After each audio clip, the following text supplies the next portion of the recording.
Universidad y la licenciatura en Historia presentan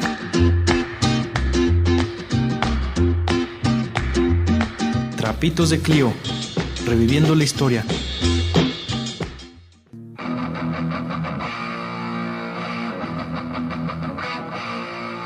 Buenas tardes, Radio Escuchas. Esto es su programa Trapitos de Clio. Gracias por sintonizarnos primeramente. El tema que se va a discutir el día de hoy es la historia del rock y el heavy metal, que como muchos de ustedes tendrán entendido es un tema algo polémico porque conlleva algo muy, ¿cómo decirlo? Bueno, ciertamente polémico, ¿no? Porque no se ha entendido bien lo que es el rock o el heavy metal, o solo se ve como una postura de rebeldía sin sentido, destrucción y alcoholismo, ¿no? Esta tarde tenemos aquí a nuestros compañeros, al maestro Fabián García Huerta, profesor investigador de aquí de la universidad, experto en el tema, al compañero Melquisedec Aminadab Martínez Villalobos, compañero del sexto semestre, y el compañero Luis Octavio Martínez Vargas, quienes nos apoyarán en este programa. Bueno, sin más, voy a pasar a dar una pequeña semblanza del mismo. El rock y el heavy metal se puede entender no solamente como una expresión musical, ¿no?, que surge en los 50s y se va desarrollando hasta lo que conocemos hoy, ¿no? Pero esta manera de expresión musical no solo es la música meramente, ¿no? Conlleva un contexto social y cultural muy complejo, el cual surge con el desencanto tras la Segunda Guerra Mundial y la represión que se da por el sentimiento de anticomunismo en la sociedad. Por ejemplo, en el caso mexicano, nos damos cuenta de cómo las políticas anticomunistas fueron limitando estas oleadas culturales que surgieron en Inglaterra y en Estados Unidos principalmente, puesto que la música del rock y del heavy metal son una manera de expresión de lo que se ha denominado la contracultura, que no es otra cosa que un movimiento principalmente de los jóvenes hacia la cultura establecida por las élites.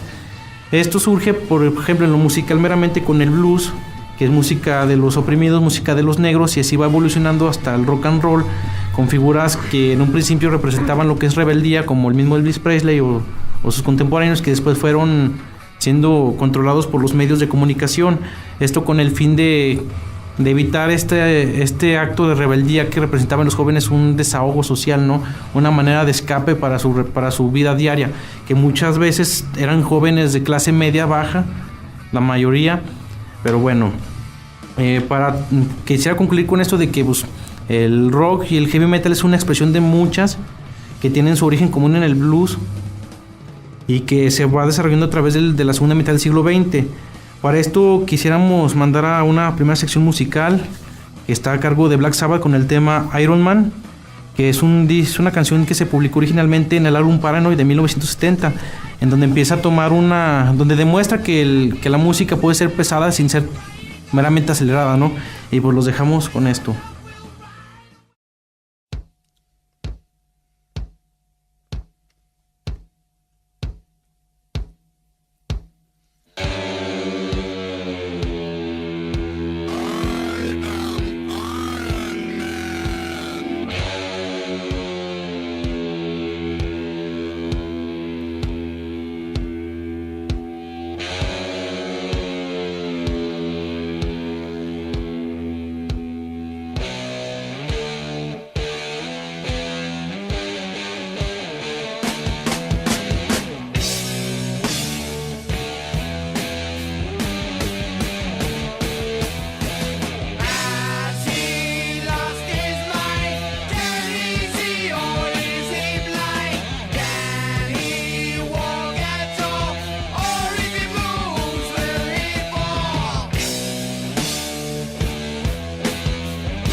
Trapitos de Clio, reviviendo la historia.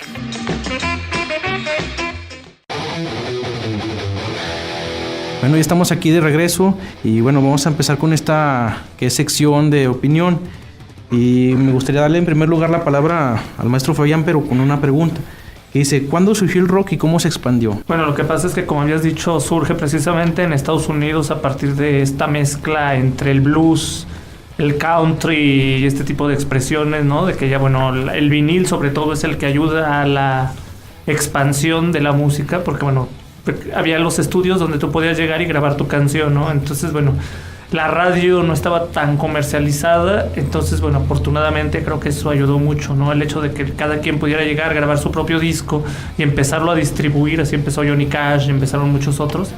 Eso le fue dando otra dimensión y bueno, ya lo que lo hace más universal es precisamente esta Guerra Fría y esta presencia de los norteamericanos alrededor del globo continua, ¿no? Estas intervenciones en Corea, en Vietnam, y luego de esta parte Nicaragua, empieza a globalizar de cierta forma su música.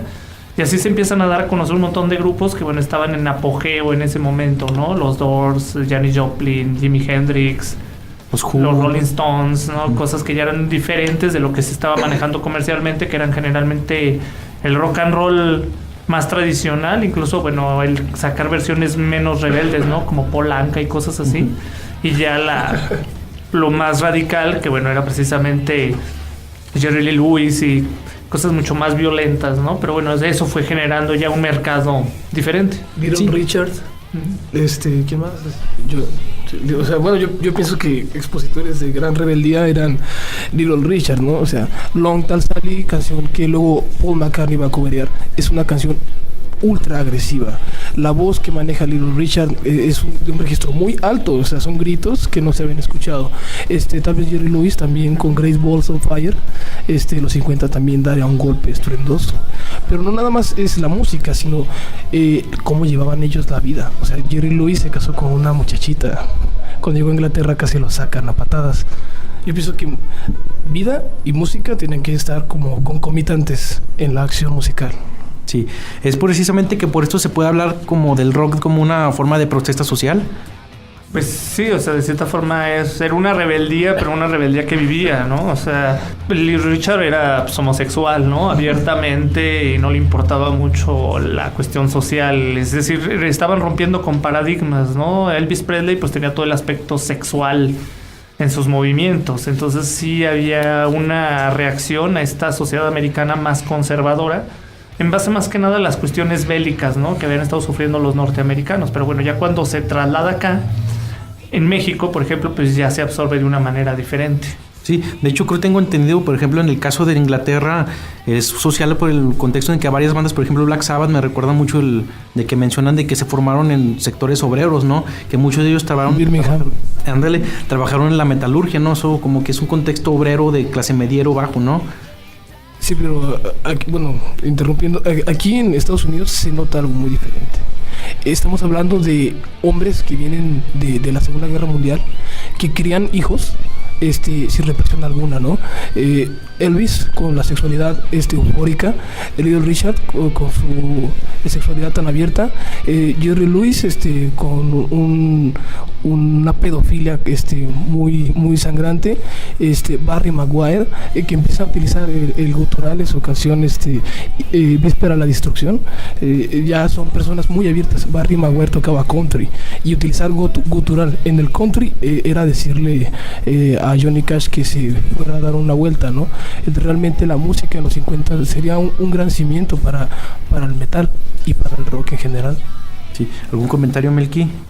Bueno, en cuanto a la vida escandalosa que llevaban los artistas en los 80s a través de la comercialización por medio de MTV, el estilo de vida escandaloso de los artistas ya es meramente comercial.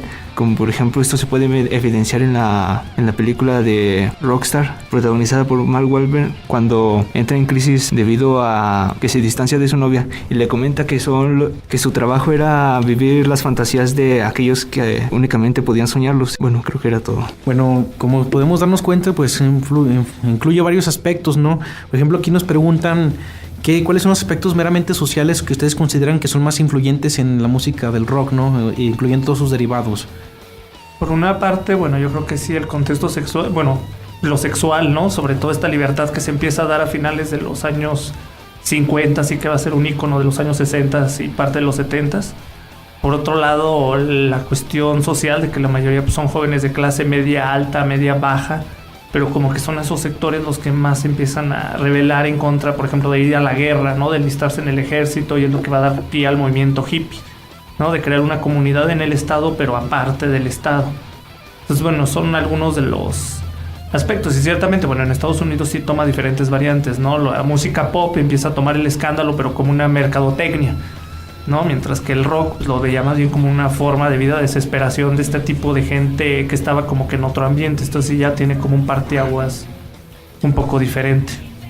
¿Algún comentario, Octavio? Bueno, ciertamente podemos identificar dos factores que propulsan la aparición del rock.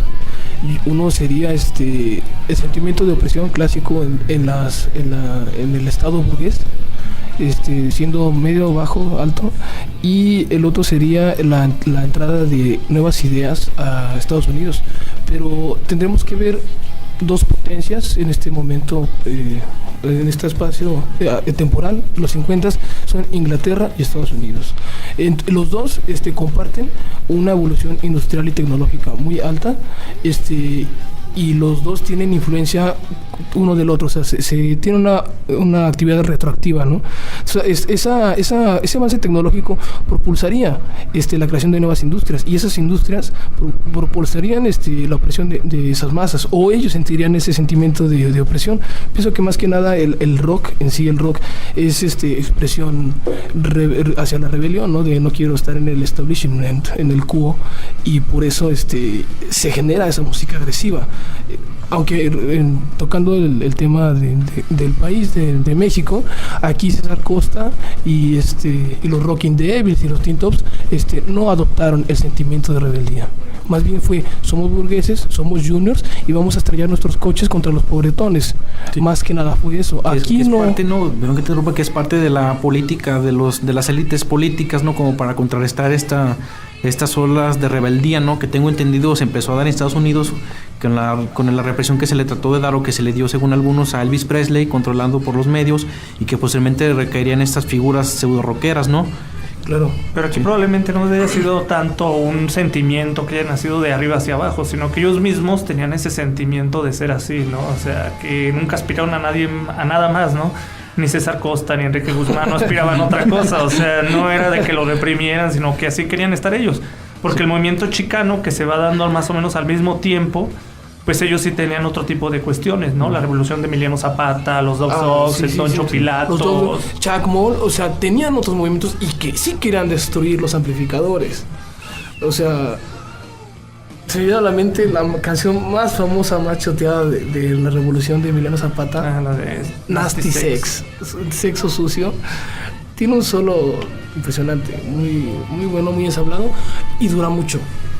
Entonces como que no era así como de vamos a ponerla a la radio, está genial. No, o sea, sí, tienes razón en eso, sí debo concordar contigo. Hay un movimiento divergente en México. Como están las bandas duras, rebeldes, como están los hijos de papi, César Costa tejiendo sus suéteres y componiendo sus canciones de agujetas color de rosa, ¿no? O sea, hay un movimiento en México muy divergente acerca del rock. Sí.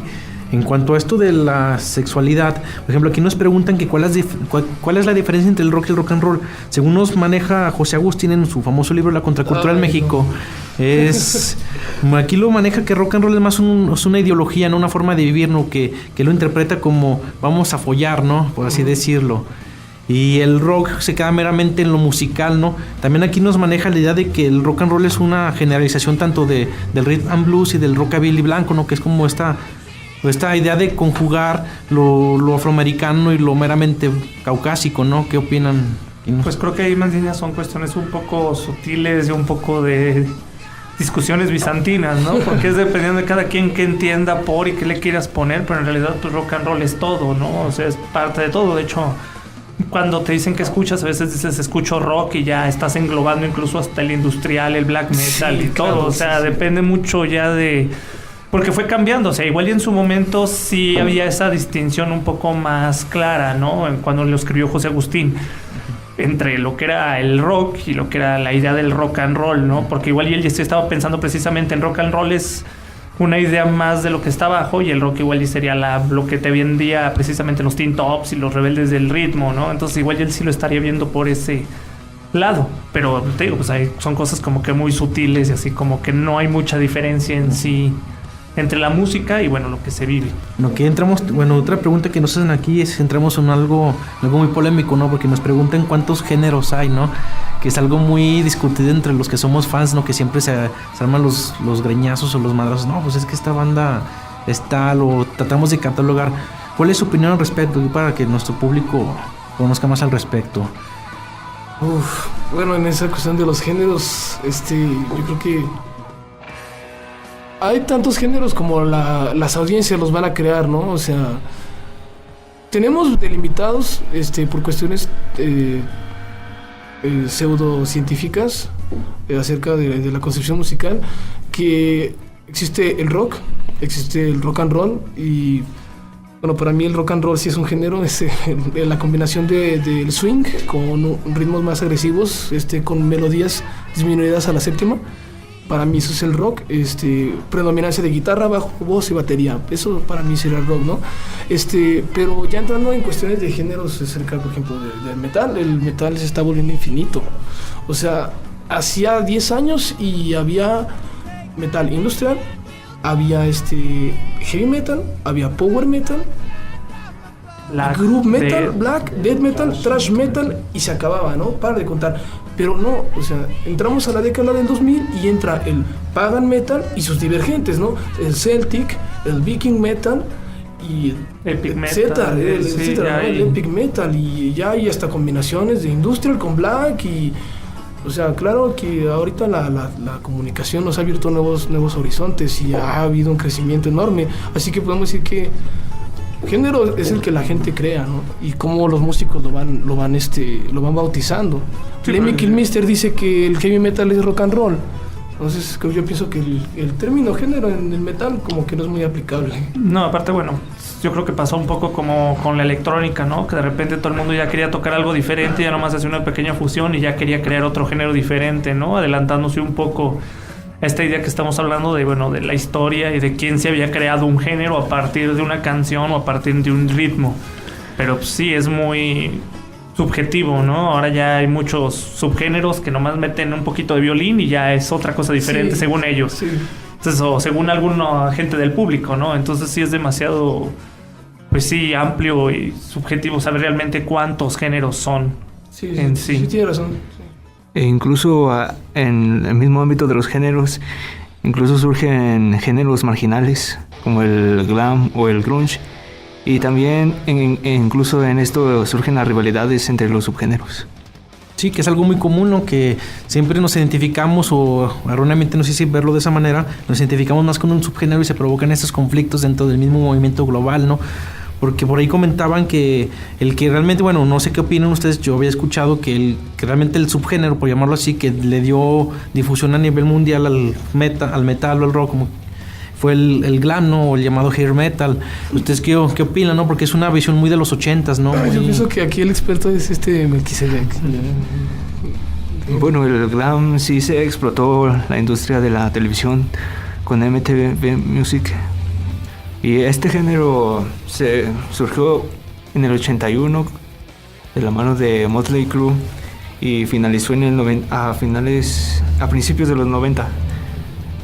Muchos le achacan la decadencia de este género al surgimiento del grunge. Pero en palabras, según Mike Tramp, vocalista de White Lion, es debido a los tópicos, al popurrí, y la presión de las disqueras que exigían que se compusieran discos en pocos días, como por ejemplo ellos tuvieron que grabar su tercer álbum en 2 días, y esto ocasionó, pues sí, que se frecuentaran las composiciones de otros artistas, incluso que hubiera plagios entre ellos, y esto fue la decadencia. Pero en las características son la ropa, una indumentaria muy vistosa y extravagante, aunque también hay ciertas tipologías en su indumentaria. Por ejemplo, predominan los peinados geométricos como Motley Crue, o los peinados encrispados, tan propios de la imagen del glamour vaquero.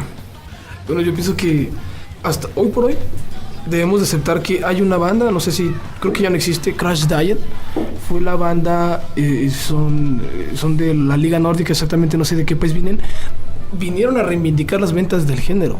O sea, no hubo una banda antes que ellos del metal que hubiera vendido tantos discos desde los 80, ¿no? Yo pienso que en los 80, subjetivamente hablando, aparte de todo lo que dijo nuestro compañero Melquisedec de la tipología, el glam se desgastó mucho. En sí mismo, el glam se llevó su auge y ellos mismos se consumieron, ¿no? Hay grandes exponentes, Motley Crue, ya tardíos, Poison, y ya no me acuerdo quién más. Pues había un montón, Cinderella. O sea, tantos que ya no aportaban al género, ¿no? Ya habían llegado a un punto en el que, ¿qué más hacemos? O sea, White Lion, recuerdo, yo vi un post español que se llama La Nit del Love, lo conduce Víctor Lupus, y él dice que White Lion llegó muy tarde. O sea, su mejor disco, que salió en 1990, llegó muy tarde. Ya no era la hora de White Lion, ya no había glam, ya todos estaban volteando su mirada a géneros más pesados. Y White Lion grabó ese disco, entonces todos se quedaron así como, ¿qué? O sea, esto ya pasó de moda, ya no es la hora. O sea, muchas bandas sí explotaron el género del glam y subgénero. O sea, hay gente que dice que el glam es un género. O sea, nomás porque te pintas la boca y te pones unos mayones de tigre, no es un género. Pero realmente el glam sí tiene un género muy delimitado. O sea, claramente se reconocen los acordes, se reconocen las líneas del bajeo, las voces, la batería. O sea, sí reconocemos lo que es el glam, y no hay otra cosa que se parezca al glam tanto como, o sea, glam como se puede decir, pero yo más que nada puedo decir que el glam es hard rock. O sea, no llega tanto a como metal, ¿no? Como... Pues es que es como una mezcla, ¿no? Porque dependiendo de los grupos, por ejemplo, pues Motley Crue es más pesado que Poison, y los dos se caracterizan como glam, ¿no? En sus momentos, ¿no? Porque después Motley Crue ya como que empezó a hacer otra cosa.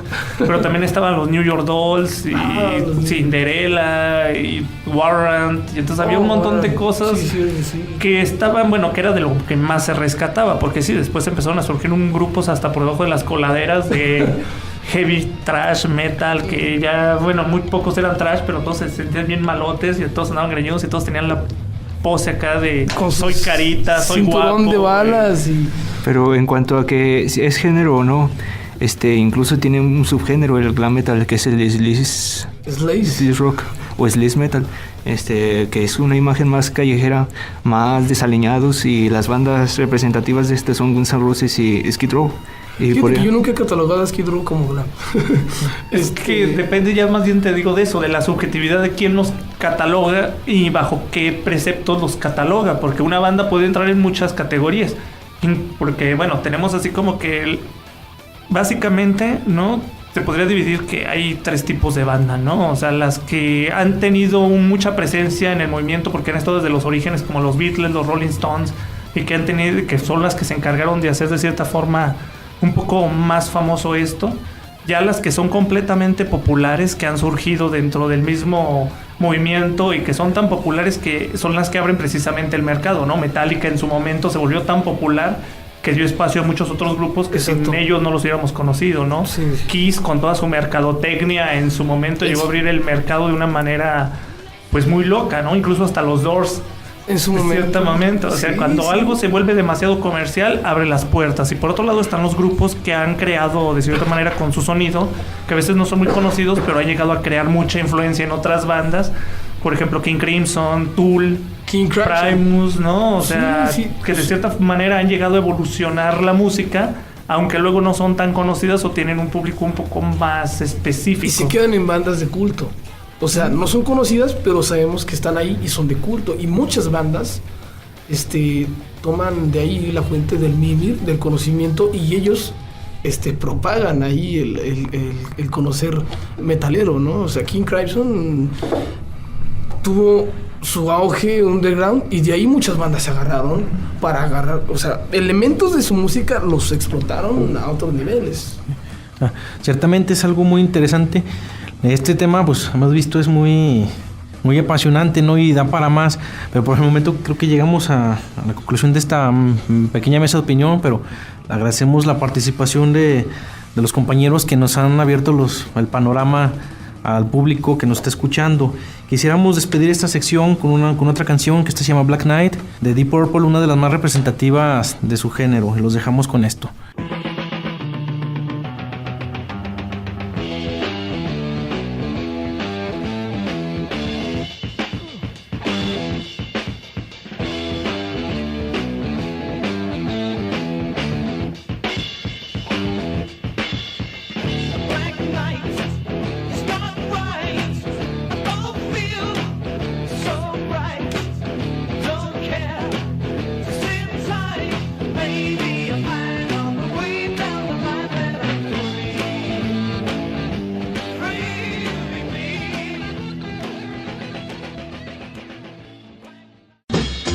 Continuamos con Trapitos de Clio, reviviendo la historia.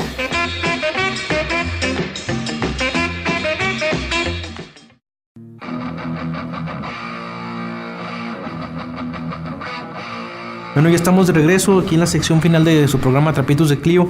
Aquí quisiéramos cerrar con una reflexión de nuestro compañero Fabián sobre el tema. Bueno, pues creo que da para mucho, y la mejor forma de conocer de un tema pues es explorando, ¿no? Entonces hay muchas bandas que pueden empezar a buscar. Ahora ya tienen la facilidad de que en internet se pueden bajar toda la discografía en menos de 5 minutos.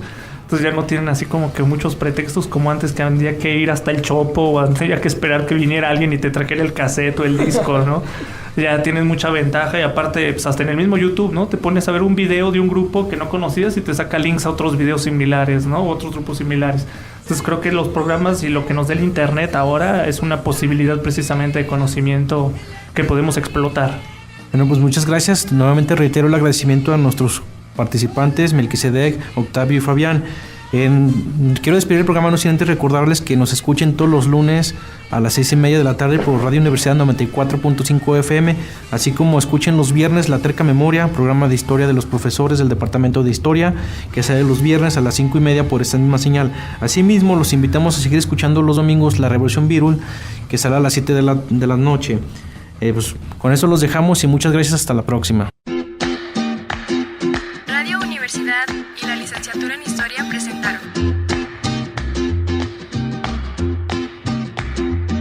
Trapitos de Clio, reviviendo la historia.